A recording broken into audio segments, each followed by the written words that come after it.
aircraft carriers, battle cruisers, submarines, destroyers. The naval battles of World War II were like nothing the world has ever seen. Against the backdrop of the Nazis' grab for power and the rise of the Japanese Empire, the world's major powers engage in an unparalleled naval race. Advances in welding led to increasingly lighter, and thus faster, steel monsters.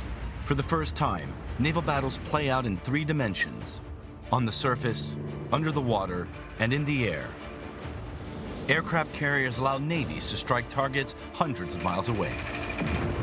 Well, if this thing is coming very fast down, no one is well prepared for that. It's a very, very deadly weapon.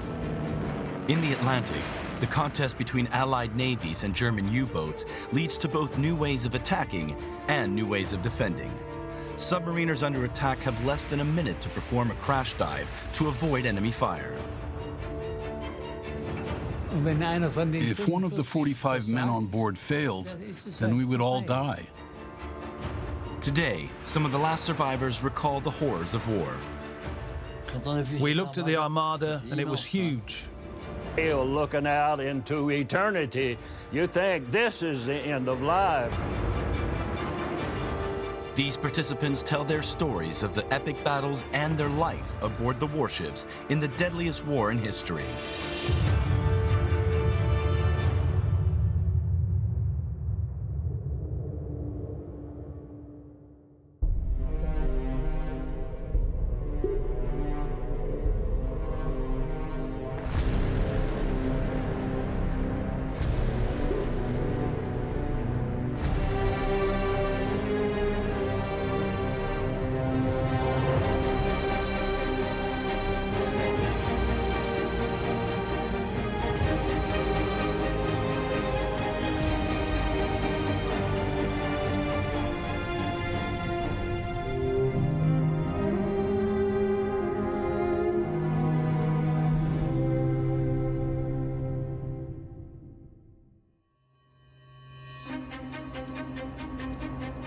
Spring 1919, Scapa Flow, Scotland. For 6 months, the guns of the Great War have been silent. But here, 74 German ships and their crews are still being held prisoner. Under the watchful eyes of the British, they wait to discover their fate. On board his torpedo boat, Commandant Friedrich Ruge is tired of his British keepers. The situation was unbearable. They refused to deliver us provisions for payment, as is laid down in the rules for intern ships. Need led us to start fishing. They are completely isolated. They're not allowed to come off the ships. The ships have been disarmed. The war isn't over. It's an armistice. It's not the end of the war. So at any point, fighting could break out again. A few weeks later, on June 21st, 1919, the Rear Admiral in command of the German fleet sees the British Navy depart on exercises. He had learned that the interned ships would be awarded to the Allies as war reparations. Believing his government will refuse this demand, he sends an order to the interned fleet. The German sailors are to scuttle their own ships. Everything seemed to go according to plan. Nevertheless, I went through the whole ship to convince myself. Everywhere it splashed, loud and audible. They wanted at all costs to stop their ships falling into enemy hands. The sailors in all ships open the seacocks. These are valves through which seawater flows into a pipe system in the ship.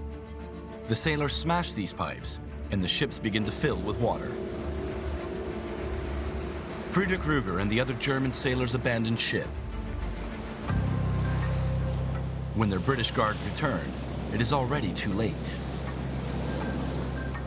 Some of the ships the British are able to board and reverse the process, but most of them go down in deep water and there's absolutely nothing the British can do except watch them sink. Of the 74 German vessels, 52 now rest on the seabed. It is the biggest scuttling of warships in history. The German Navy, once the second largest in the world, is no more. A page is turned in Europe, and the resulting resentment will fester for years. Meanwhile, on the other side of the globe, a new power is rising.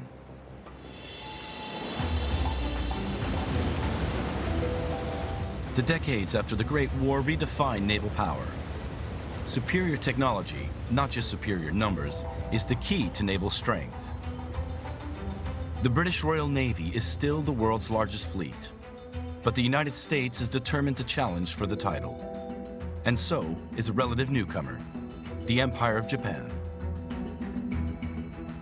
And the Japanese were tutored in naval affairs by England by design. They looked at see who they thought was the best at it, and they were right, and they tried to learn from them. Like the British, the Japanese prioritized powerful battleships. But they are also experimenting with a new kind of warship, the aircraft carrier. Using ships to launch airplanes could be the key to dominating the Pacific. Nobody's used them in action. It's untested. The quality and capability of the aircraft hasn't really caught up with the carrier. So nobody really sees these things as a threat. At best, they're seen as auxiliaries that can do useful things like scout. Early flight decks are very short and installed above the ship's guns. Other models use up to 3 flight decks for planes to take off and land. The technology is far from perfect, but the Japanese are convinced of its potential. A plane launched from a ship can reach targets hundreds of kilometers away. One of the pilots training for combat in this fledgling naval air force is Mitsuo Fuchida. When he enters the Imperial Naval Academy in 1921, he is just 18 years old. Here, he is taught who the next enemy will be. The Naval Academy's cadets were full of vigor and arrogance. We were taught that our future enemy would be America. Every effort was made to influence the hatred of the nation against her. Japan, as a victorious Allied power during the First World War, and by virtue of the Treaty of Versailles, has taken over German possessions in the Pacific. It now poses a threat to the American sphere of influence. So you have the Americans pushing westwards across the Pacific, and you have the Japanese pushing out to the eastwards, and what they want to be is the dominant power in the Pacific. And Japan is not the only country that is turning to military conquest. Since January 30th, 1933, Adolf Hitler has been Chancellor of the German Reich. He has big plans for the future of Germany's Navy. A veteran of the scuttling at Scapa Flow 16 years earlier, Commander Friedrich Ruger witnesses this rebirth. The changeover to a navy which was no longer subject to the discriminatory provisions of the dictate of the Treaty of Versailles finally began. Skirting the peace treaty, Germany begins building new warships. Engineers focus on innovation and new technology. For example, armor is welded together instead of riveted, as in the past.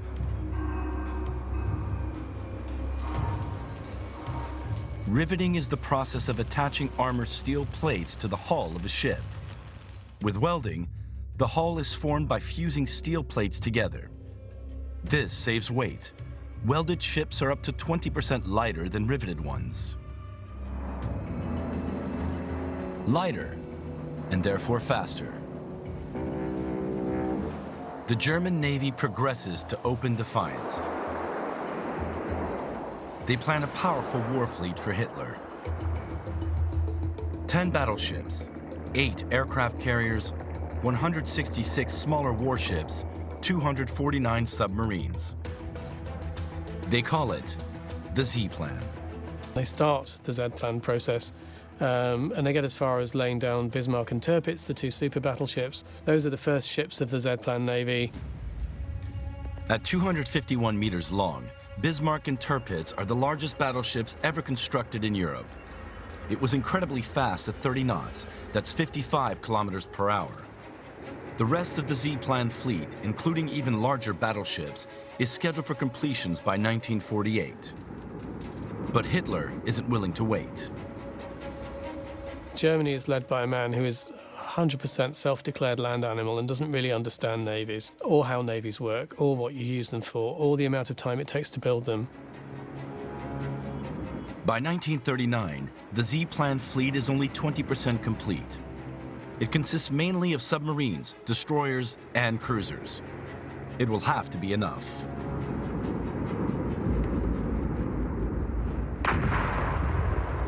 September 1st, 1939.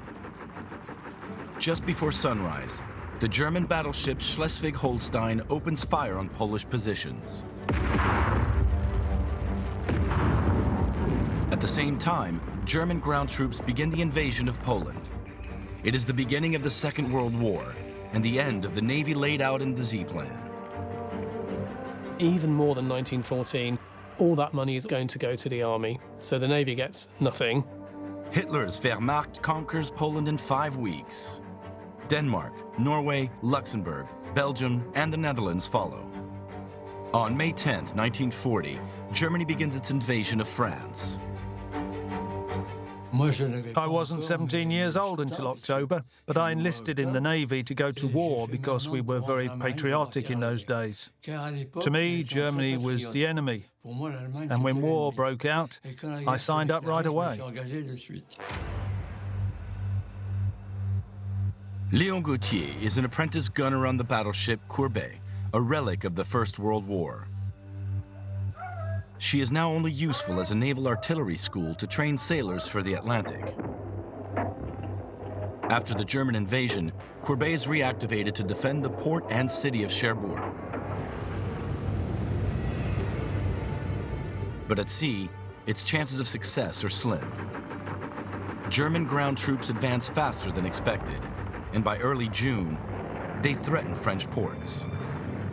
We saw the German planes when they came to bomb the port of Cherbourg. Naturally, we opened fire on them, but with the rapid advance of the German army, we left for England. A number of French ships cross the Channel and seek refuge in the ports of southern England. Léon Gautier and Courbet sail into Portsmouth on June 20th.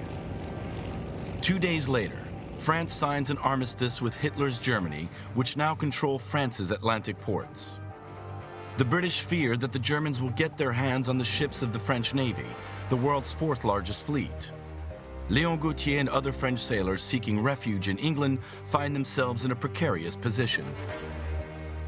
I remember one morning I was asleep in my hammock, because we still had hammocks back then, and I was woken up by a British soldier poking my butt with his bayonet.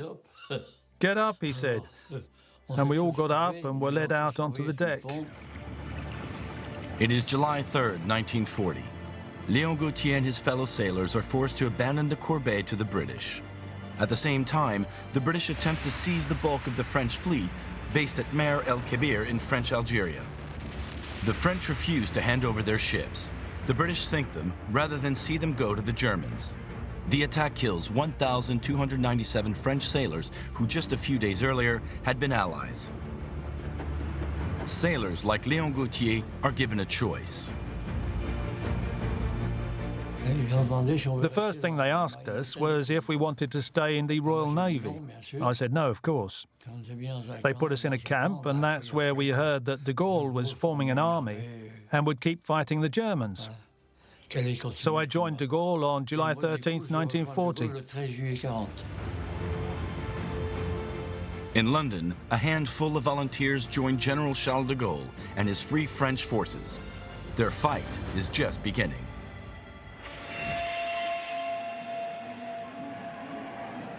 In Germany in 1940, many people believe that the war is already almost won. Nazi propaganda stokes nationalistic fervor throughout the country.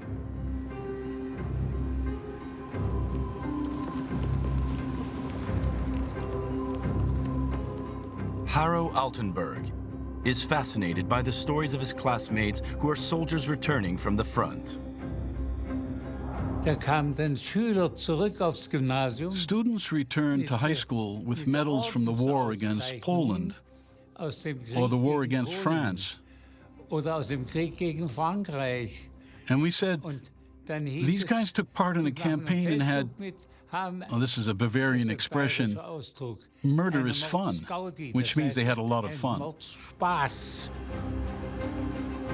At 17, Haro is too young to take part in the murderously fun war, but he has always wanted to join the Navy. On May 19, 1941, the battleship Bismarck sails on her first mission. It is sent to destroy British supply convoys in the Atlantic. Britain has always been dependent on global trade to survive, as it is today. It's all the sinews of war, the most basic products. Britain needs it all. To counter Bismarck, the Royal Navy dispatches its warships, led by the pride of the fleet, the battlecruiser HMS Hood. On the morning of May 21st, 1940, the British find their target. The British fleet opens fire on the Bismarck.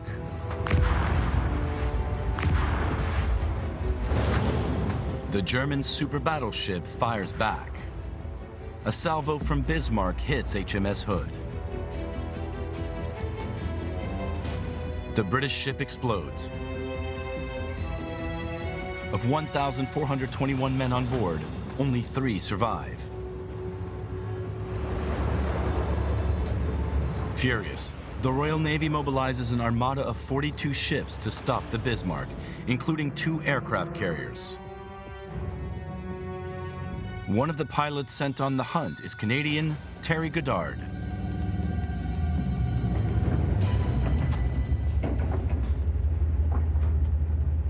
Once the attack starts, you're not thinking you're gonna be killed, you're thinking you're gonna hit the bastard. To drop their torpedoes, Allied planes must first get through the battleship's anti-aircraft guns, a highly dangerous maneuver.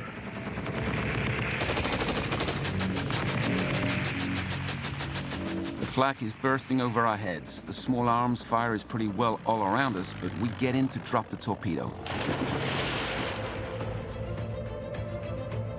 A torpedo hits the Bismarck's stern. One of its giant rudders wedges in one of its propellers. The super battleship can only go in circles.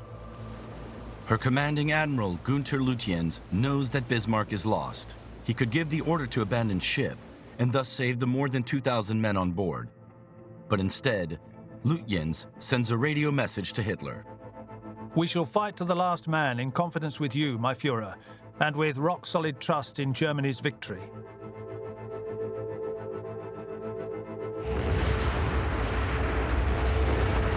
The next day at dawn, the British fleet pounds Bismarck into a burning wreck. Of 2,311 men on board, the British save only 111. For the first time, an aircraft carrier had demonstrated its usefulness in battle. But the so-called giant of the seas has been sunk without sinking a single enemy convoy ship.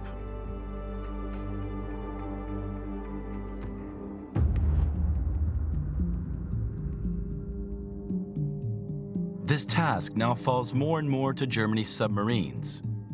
Their predecessors had almost managed to torpedo Britain into submission in 1917.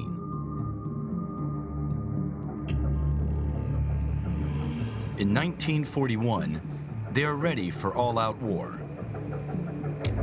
The Nazis are confident this is the weapon that will win the Battle of the Atlantic. Auslaufen zur Feindfahrt. Beim Angriff auf die englischen Zufahrtswege steht unsere U-Bootswaffe wieder in vorderster Front.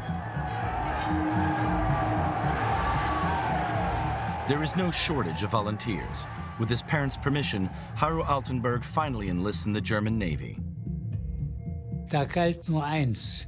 The only thing that mattered was the onboard camaraderie and friendship.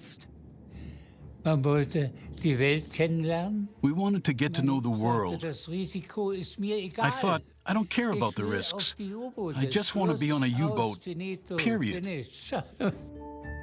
Germany's Type 7C submarines are armed with 5 torpedo tubes. 4 fire forward, 1 aft. Underwater, they travel with battery-powered electric motors. On the surface, they run on diesel and recharge their batteries. The crew of 45 men lives together in a very confined space.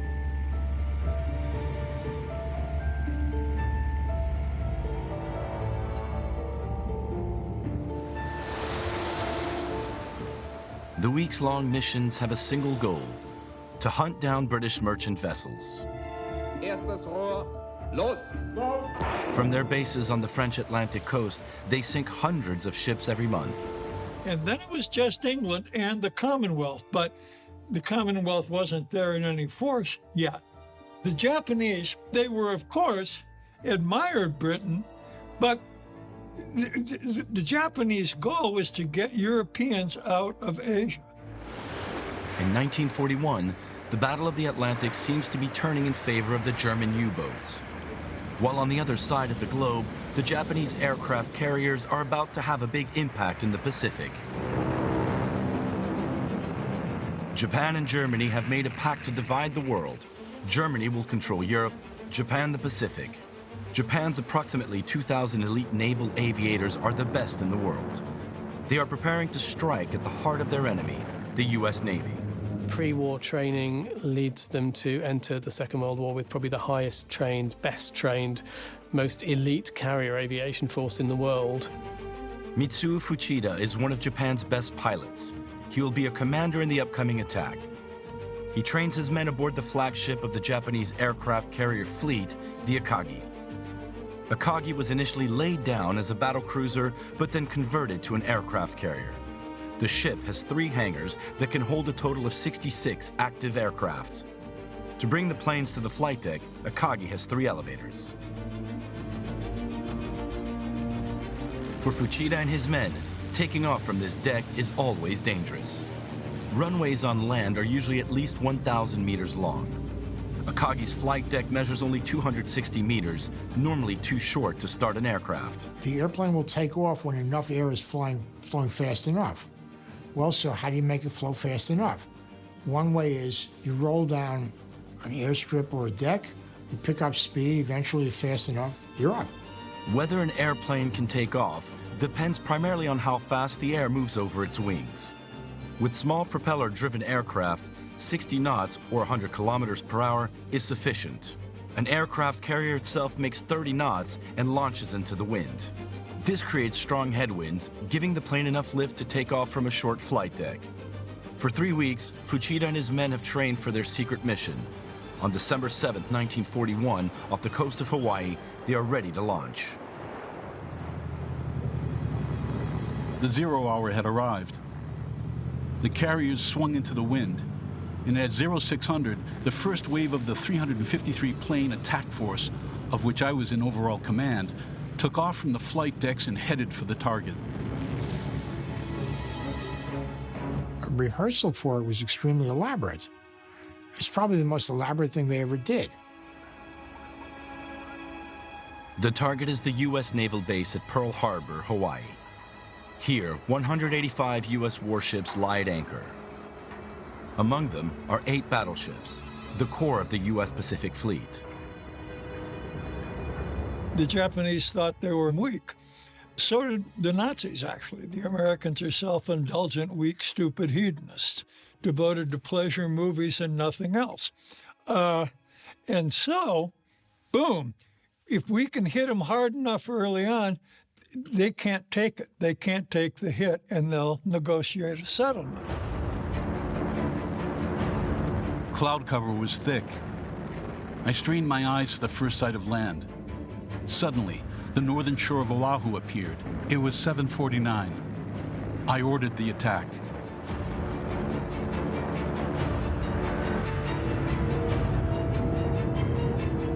Japan's attack comes without a declaration of war and catches the U.S. base completely unprepared.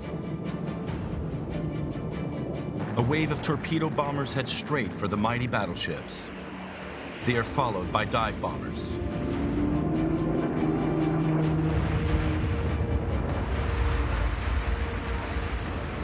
A bomb penetrates the deck of the U.S. battleship USS Arizona. There was a colossal explosion. A huge column of dark red smoke rose to 1,000 meters. The shock wave was felt even in my plane.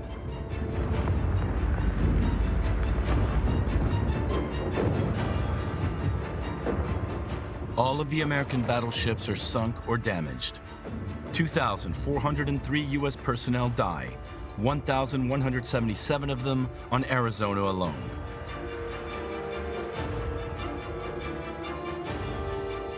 Mitsuo Fuchida lands his torpedo bomber, tail code AI-301, back on the Akagi to loud acclaim from the other Japanese sailors. He is convinced he has delivered a death blow to America.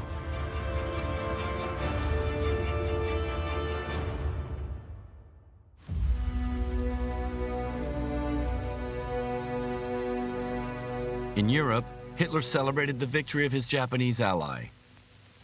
4 days later, he also declares war on the United States. In the Atlantic, his submarines seem to have the upper hand. But the Royal Navy has a new weapon, ASDIC, an echolocation device.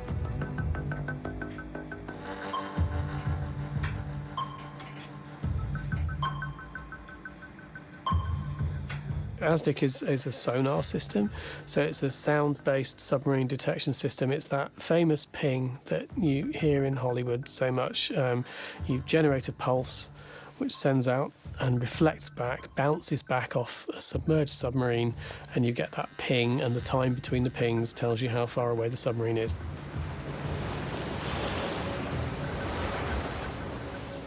In der Biskaya. In the Bay of Biscay, it was very difficult to not confuse the song of the dolphins with ASDIC, the machines. The underwater tracking devices, which, when they hit metal, made a sound like tip, tip, tip geben.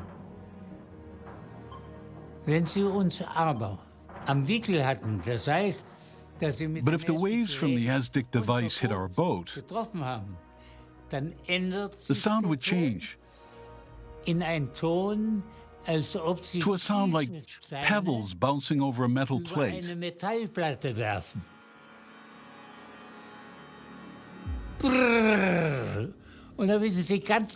Then you knew for sure that the enemy destroyer was in the immediate vicinity.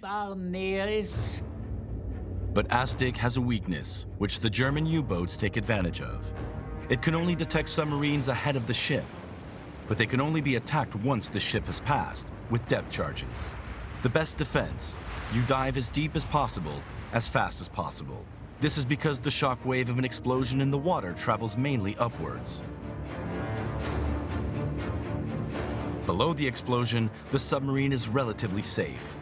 A well-trained crew can execute this maneuver in as little as 30 seconds, but a single mistake can mean disaster.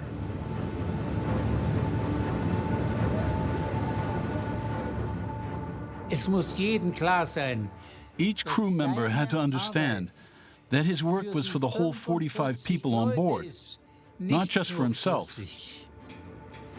If one of the 45 men on board failed, it was over.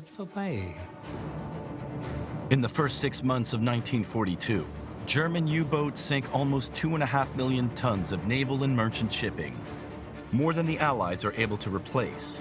The United States' entry into the war changes that.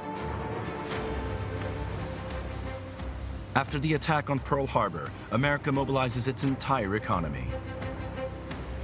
Factories that once built children's toys, cars, and household appliances are now working for the war. Because so many men have been called up, women take their place on the assembly lines.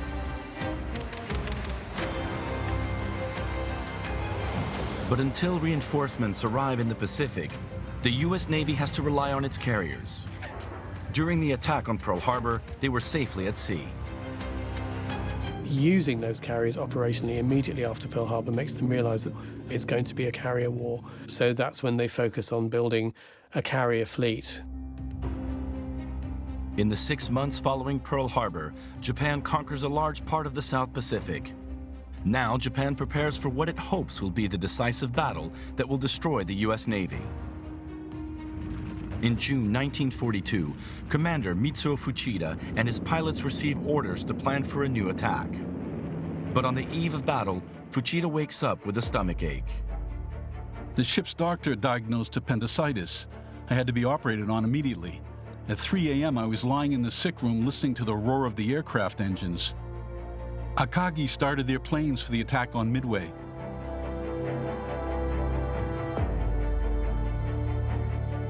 Japan's target is the U.S. base Midway, roughly midway between Asia and North America. Japan's plan is to bomb Midway first with aircraft carriers. Then Japanese troops are to conquer the islands. Japanese battleships are to ambush any U.S. carriers that come to Midway's defense. Carrier war is almost a much more cerebral, thought-through process than a battleship action. It's fought over the horizon between fleets that never see each other. There's probably as much effort that goes into timing airstrikes and finding the enemy as actually fighting the battle. But U.S. code breakers have deciphered the Japanese plans. From Midway, U.S. planes take off to attack the Japanese fleet. The U.S. Navy has 3 aircraft carriers already near the islands. The most modern aircraft in the U.S. arsenal are their Dauntless dive bombers. At 10:25 a.m., 47 Dauntless dive bombers attacked the 4 Japanese carriers. Dive bombers were higher, they were harder to see. Japanese had no radar to see them, and they would suddenly appear. Well, if this thing is coming very fast down, no one is well prepared for that. It's a very, very deadly weapon.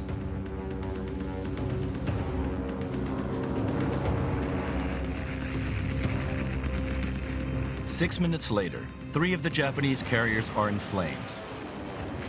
Mitsuo Fuchida is saved at the last minute. More than 3,000 Japanese sailors and pilots are killed. You can get the ships back and you can get the aircraft back, but you can't recreate those years of training that pre-war trained pilots had. So that is that the elite Japanese carrier arm is lost from that point. On the American side, it took only 30 pilots to win the Battle of Midway. 30 American pilots. But to get there, they had to have the aircraft carriers, the Navy, the industrial base, and the financial base behind them. And that's the way Americans like it. The advance of the Japanese Empire comes to a halt in 1942. Meanwhile, the war for control of the Atlantic continues. In these waters, Germany still has the upper hand. It has broken the code the Allies used to coordinate their convoys. Its packs of submarines need only lie in wait for ships to get within torpedo range, and then pick them off one by one. With a conventional torpedo, scoring a hit involves an incredibly complex process of calculating the speed and bearing of a ship and lining it and knowing the precise angle. It's a real skill to know when to fire your torpedo. Dann kommt der Krimi. Then comes the thriller. Besatzung. Da sitzt, Then the whole crew is sitting there, usually somehow lying down or holding with their arms, then waiting for the seconds and the minutes when the torpedo has to hit. Der Torpedo eintreffen muss. Und when it comes, it's like you scored a goal in football. It's horrible to say, but that's the way it was. In 1942, U-boat attacks were so successful that Great Britain is quite literally running out of fuel. However, in November 1942, a new Allied anti-submarine weapon records its first kill. The so-called Hedgehog is a grenade launcher that spreads up to 24 projectiles over a large area of water. These sink and detonate on contact with a submarine. What makes the Hedgehog unique is that it fires ahead where ASDIC can locate submarines.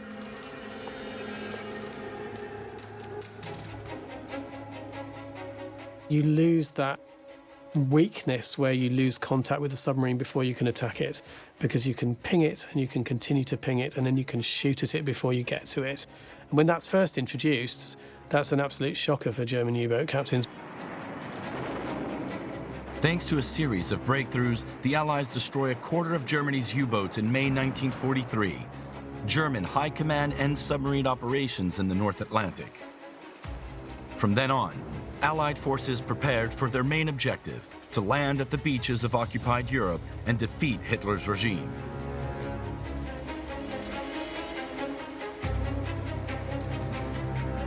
The spring of 1944. After 4 years of fighting with the Free French forces, Léon Gautier, the young gunner from the battleship Courbet, is training for his most important mission. He has become a commando, an elite naval infantry specialist. We French lads knew we would land before the British. We practiced landing, getting back in, landing, getting back in. That's what made us realize. We said, we're preparing for D-Day. June 6, 1944. Operation Overlord, the largest seaborne invasion in history, begins. The aim is to retake occupied France. Landing craft carrying over 150,000 Allied soldiers head for the beaches of Normandy. We looked at the Armada and it was huge. All those ships, all those landing craft, it was immense. We said to ourselves, no way will we lose. We look back on it now and we see this success. And hindsight tells us, oh, it was always going to be a success, but it was a genuinely fearful moment. Winston Churchill was terrified of it, never wanted to do it. Eisenhower had definitely second thoughts about, the risk. So nobody assumed it was going to work. It was a hugely risky undertaking. Léon is one of 177 French commandos to land on the beaches. They begin clearing a path through German mines. I have no memory of being soaked through, although of course I was, like everyone. But we had our orders not to stop. If one of your pals fell, you mustn't stop to see to him, you must keep going.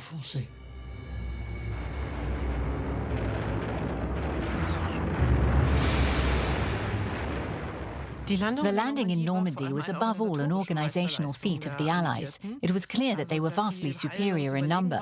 They simply had incredible superiority in terms of available material and much more manpower. Léon Gautier survives, but 10,500 Allied soldiers die that day.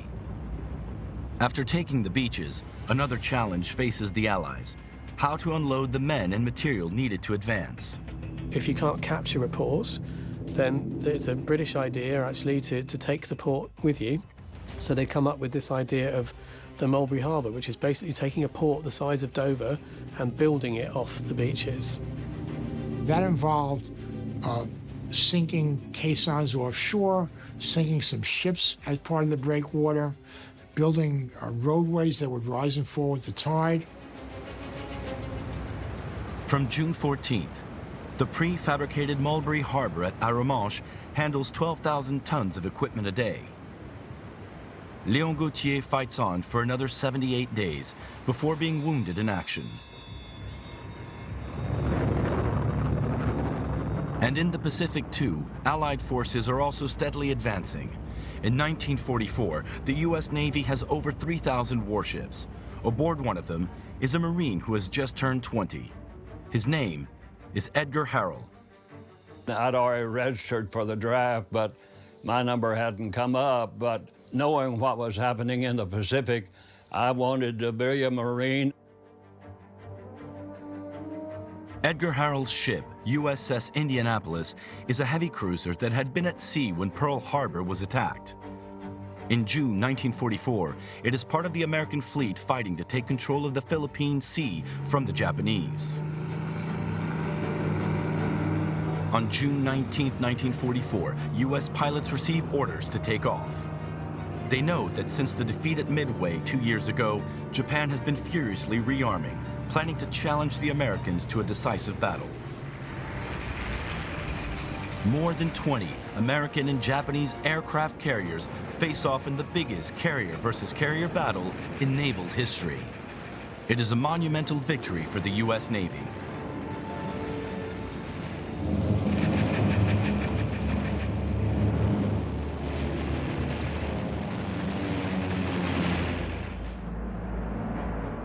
But Japan refuses to admit defeat. It still has plenty of airplanes and volunteers. On March 31st, 1945, USS Indianapolis is preparing to invade the Japanese island of Okinawa. Edgar Harrell is on guard duty when Japanese planes are sighted.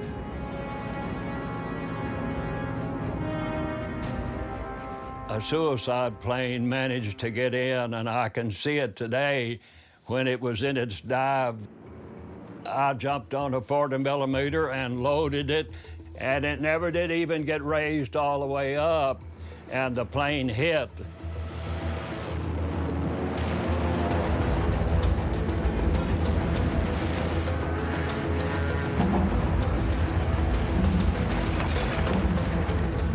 Suicide pilots, known as kamikazes, are Japan's last desperate hope. But Indianapolis is built to take a punch. Heavily damaged, she makes her way to San Francisco for repairs.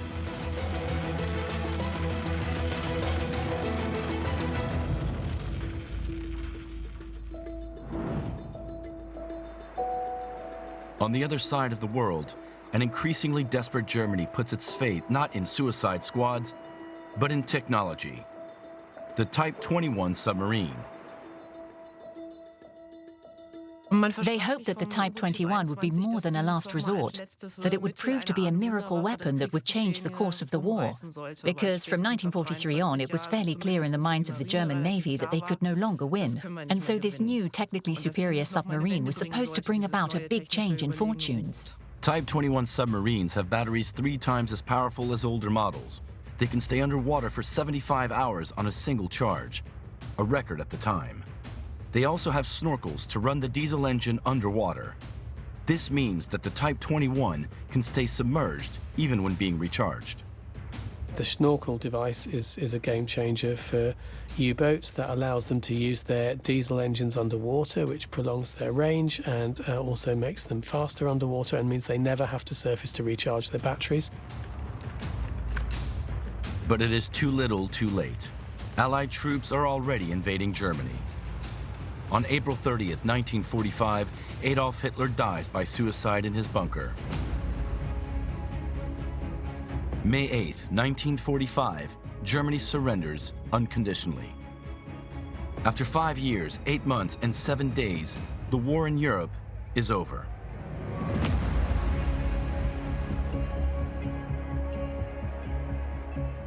I was on leave and just married, and we heard that the war was over. Everyone was screaming and crying in the streets. But while Europe celebrates, the war in the Pacific continues. The Americans know Japan will not surrender. July 16, 1945, after its repairs, USS Indianapolis is sent back to the Pacific Ocean on a secret mission. On board, a mysterious cargo, closely guarded by 2 officers day and night. 10 days later, we'd gone 5,300 miles, delivered a top secret cargo. We didn't know what we had.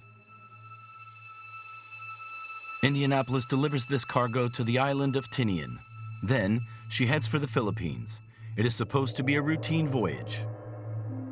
On the night of July 29, 1945, Edgar Harrell sleeps on deck of the warship. I'm sleeping down on the deck, put my head in the arch of my shoe, covered up. Shortly after midnight, 2 torpedoes strike Indianapolis. They were fired by one of the few Japanese submarines still in the area.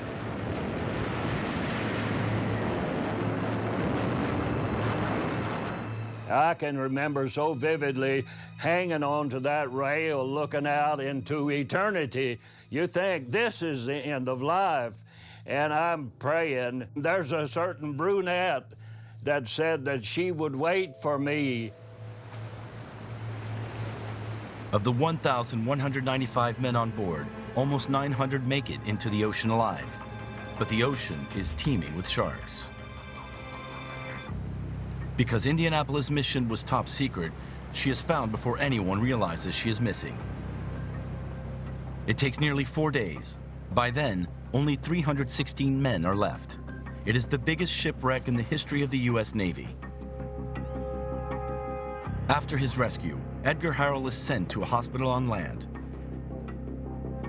Indianapolis' secret cargo has changed the course of the war. Inside the crates were parts of the first atom bomb. On August 6, 1945, it destroys the city of Hiroshima. It is followed by a second bomb dropped on Nagasaki. These weapons usher in a new era. They change the world and naval warfare forever. Edgar and his brunette are married for almost 72 years. Friedrich Ruger helps found the post-war German armed forces. Mitsuo Fuchida converts to Christianity and settles in the USA. Haro Altenberg establishes a retail business. Léon Gauthier works as a car mechanic in France, Great Britain, and Cameroon. This film is dedicated to him.